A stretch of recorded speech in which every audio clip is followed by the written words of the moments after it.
దేవతలు మీ పడక గదిలోకి వచ్చి కూర్చోరు. దేవతలు మీ హాల్లోకి వచ్చి కూర్చోరు.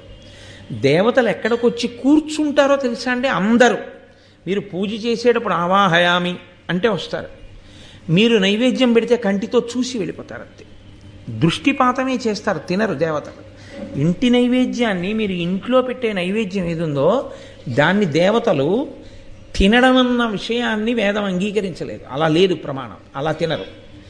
దృష్టిపాతం చేస్తారు, కన్ను విప్పి చూస్తారు. అంతే, చూసినందుకు అది ప్రసాదం అవుతుంది. యజ్ఞం చేస్తే తింటారు. తినడం అన్న సమస్య వచ్చేటప్పటికీ వ్యక్తి రావాలి కదండి. నేను మీ ఇంటికి దేవతార్చనకు వచ్చాను అనుకోండి, భోజనం అన్న మాట వాడకూడదు, దేవతార్చన అంటారు. దేవతార్చనకి నేను మీ ఇంటికి వచ్చాను అనుకోండి, వస్తానండి ఇవాళ నేను మీ ఇంటికి దేవతార్చనకు అన్నాను. నేను మీ ఇంటికి వస్తానండి అంటే నేను భోజనం చేయడం ఎలా కుదురుతుంది? నేను వస్తేనే కుదురుతుంది.